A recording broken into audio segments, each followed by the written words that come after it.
शेतात आता काय पेरणी चालू आहे? शेतात आता हरभरा पेरणी चालू आहे.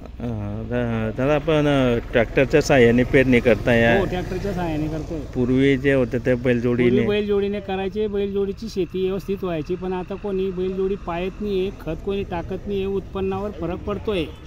ते पेस्टिसाइड वापरताय, त्याच्यामुळे जमीन नापीक होते. तणनाशक मारून ते उत्पन्न येत नाहीये शेतकऱ्यांना. शेतकरी लंबे लागत आहे.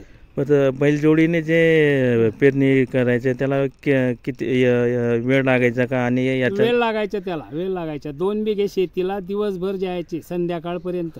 आता आणि ट्रॅक्टराने काही नाही, 10 मिनिटं म्हणजे 2 तासात मोकळं होतं. हा, फक्त वेळची बचत झाली. वेळची बचत झाली, दुसरं काही कारण नाही.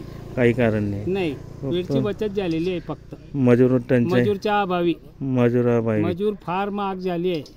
म्हणून आता शेतकरीला काही परवडत नाही. हा, मालाला भाव नाही, काही नाही, काहीच नाही. सरकार जाहीर करतो पण नियंत्रण ठेवत नाही.